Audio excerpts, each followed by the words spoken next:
Bonjour et bienvenue. Aujourd'hui, nous allons explorer les facettes les plus sombres et les plus dangereuses du narcissisme. Car il est crucial de comprendre que le narcissisme va bien au-delà de l'image populaire d'un adolescent attardé ou d'un adulte obsédé par son apparence.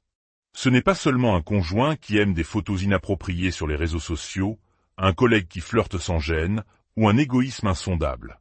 Ce n'est pas non plus cet ami qui est constamment en compétition avec vous, ignorant vos sentiments, ou ce parent narcissique qui vous culpabilise de ne pas rentrer pour les fêtes, vous traitant d'ingrat ou d'égoïste. Le narcissisme peut être tout cela, et c'est souvent le cas. Mais certains de ces traits, lorsqu'ils se combinent, créent un cocktail bien plus pernicieux, potentiellement très dangereux. Nous ne parlons plus alors d'une simple contrariété, aussi douloureuse soit-elle, mais d'une véritable menace. Des études psychologiques récentes et importantes ont établi une corrélation claire et constante entre le narcissisme et diverses formes d'agression et de violence. Pour beaucoup de spécialistes, ces recherches ont confirmé ce que d'innombrables personnes vivant ces relations suspectaient depuis longtemps. Le danger est bien réel. Celles et ceux qui ont été piégés dans ces dynamiques toxiques savent instinctivement que la situation est précaire. Pourtant, la complexité réside dans le fait que la majorité d'entre nous ne subiront jamais de violence physique directe de la part d'une personne narcissique. Je dis bien la majorité, car malheureusement, beaucoup d'autres la subiront. Mais ce n'est pas la norme. Le danger est souvent plus subtil. On peut sentir une tension, une menace latente, l'idée que si l'on ne reste pas dans les clous, la situation pourrait dégénérer. C'est le fondement même des relations de contrôle coercitif, où la peur de la violence potentielle suffit à maintenir la victime sous emprise, bien avant que le premier coup ne soit porté. On apprend à marcher sur des œufs, inhibé par les mille et une façons dont la personne narcissique peut exploser. Car la violence n'est pas que physique. Nos patrons ne nous frappent généralement pas. Nos frères, sœurs ou parents ne nous abusent plus physiquement une fois adultes. Mais l'abus émotionnel, lui, continue. Et nous avons tendance à sous-estimer son impact dévastateur.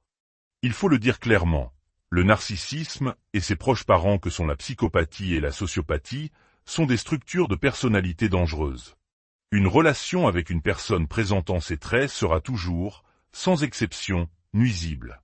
Le préjudice est le plus souvent psychologique, mais il peut se manifester de bien d'autres manières, y compris financières, sociales ou professionnelles. Ces schémas sont également un poison pour la société.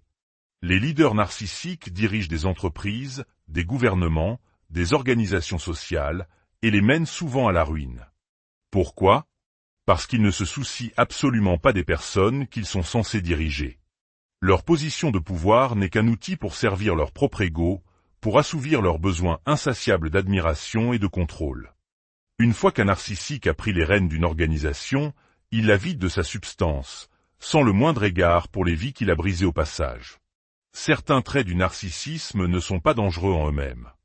Le charme, le charisme, l'extraversion, ce besoin constant d'être admiré, c'est agaçant, parfois même divertissant, mais pas directement nocif.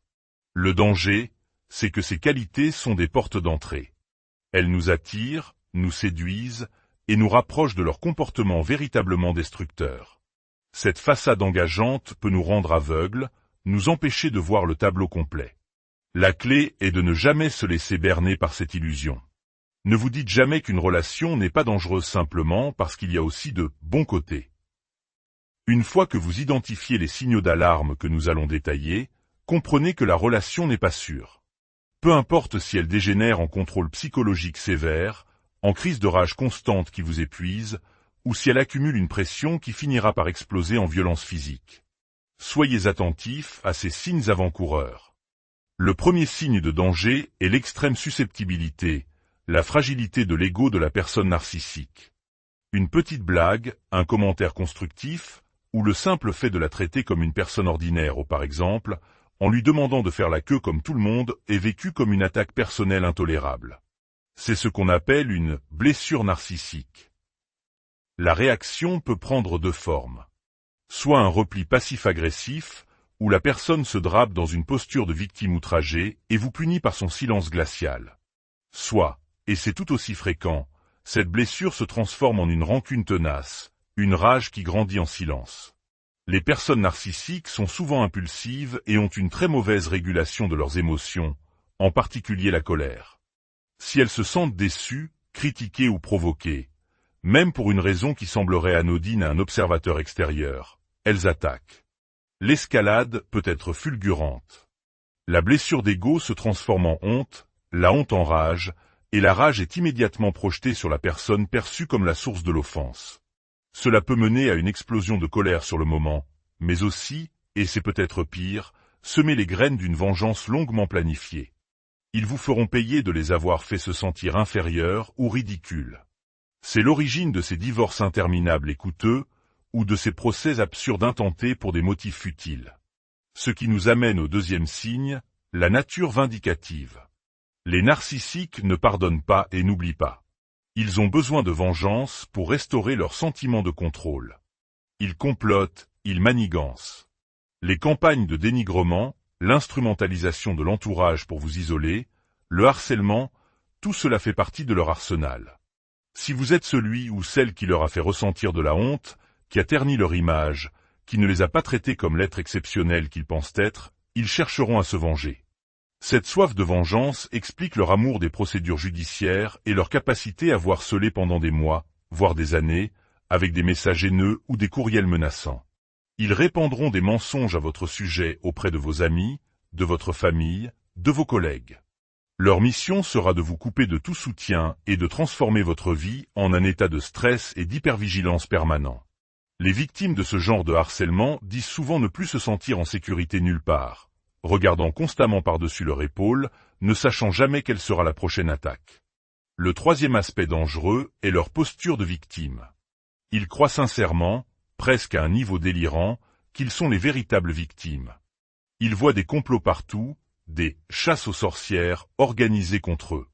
C'est une croyance égocentrique que le monde entier s'est ligué pour leur nuire. Quand quelque chose ne va pas dans leur sens, ce n'est jamais de leur faute. C'est toujours parce qu'ils sont injustement ciblés. Cette victimisation n'est pas seulement pathétique, elle est le carburant de leur désir de vengeance. Cette posture est indissociable d'une méfiance chronique, qui frise la paranoïa.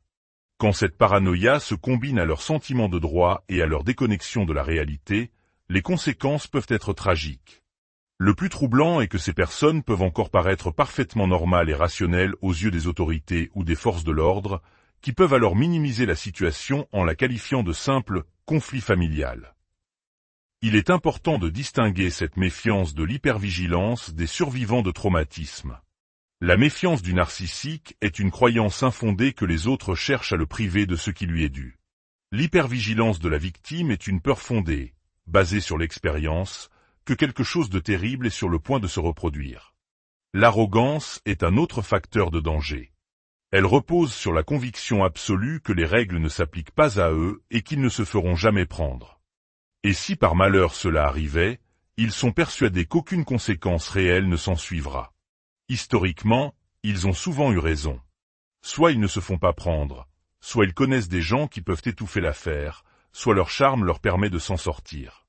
L'entourage, épuisé, finit souvent par laisser tomber. Cette impunité répétée ne fait que renforcer leur sentiment de toute puissance et les encourage à aller toujours plus loin.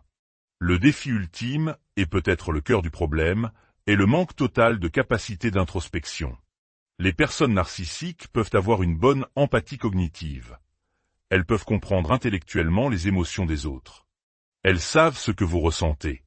Mais en raison de leur faible empathie affective, elles ne s'en soucient pas. Cette compréhension ne se traduit jamais par un acte de compassion. Ils ont une perception d'eux-mêmes complètement déformée. Ils se voient comme des personnes fondamentalement bonnes, empathiques, ou comme des victimes incomprises que le monde maltraite injustement.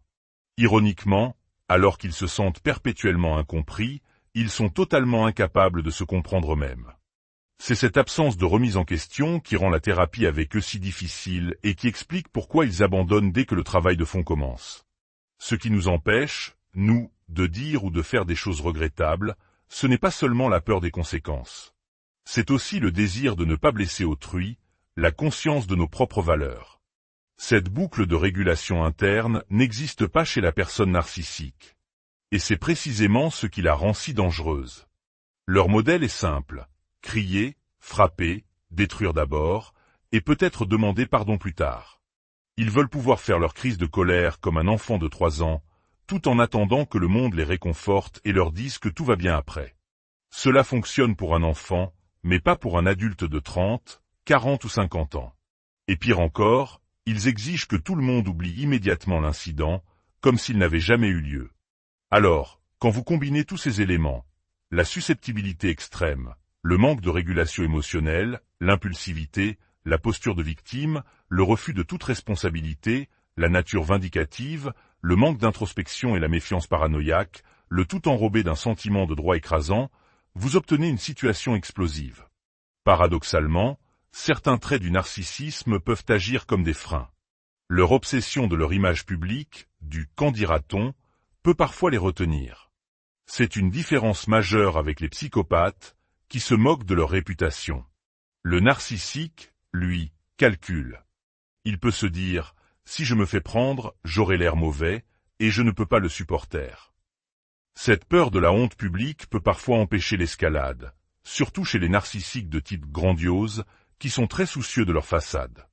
Cependant, plus la personne est impulsive, susceptible, méfiante et convaincue de son bon droit, moins la peur de la honte sera efficace pour freiner ses pulsions destructrices. Nous oublions aussi que dans notre monde hyperconnecté, le danger prend de nouvelles formes. Des courriels vaguement menaçants, juste assez ambigus pour que les autorités ne puissent rien faire. Des messages incessants, des appels anonymes, des apparitions coïncidentielles, devant chez vous ou votre lieu de travail. C'est une menace constante qui nous emprisonne mentalement. C'est un problème de santé publique, mais nos systèmes juridiques et sociaux ne sont pas équipés pour gérer une réalité prouvée par la recherche. Ce type de personnalité ne change pas. Ces schémas garantissent presque toujours que la relation deviendra de plus en plus toxique avec le temps. Lorsque les ingrédients dangereux que nous avons décrits sont plus présents que la façade brillante du charisme et de la confiance, le danger est réel et imminent. Le drame, c'est que nos systèmes nous protègent mal. Dans un monde où l'on peut lire 1000 avis sur un restaurant, il est presque impossible d'obtenir des informations sur le passé dangereux d'une personne.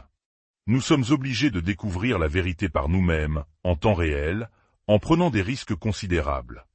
Tout ce que nous pouvons faire, c'est apprendre à prêter attention à ces signaux, dès le début. Et nous surprendre nous-mêmes avant de commencer à rationaliser l'inacceptable avec des phrases comme « il ne le pensait pas vraiment »,« elle avait juste besoin de se calmer »,« il dit des choses folles parfois » ou « mais beaucoup d'autres gens l'aiment bien ». Avant même de nous en rendre compte, ces rationalisations créent une nouvelle réalité, une fiction plus confortable, mais mortellement dangereuse. Les signes sont toujours là. Mais il faut parfois accepter de mettre de côté nos idéaux sur ce que nous voudrions que le monde soit, et être prêt à accepter la réalité de ce qu'il est, et de ce que certaines personnes sont. Et ensuite, faire nos choix en conséquence. Ce n'est jamais facile. Mais votre sécurité en dépend. Faites attention à vous, car ce danger est bien réel,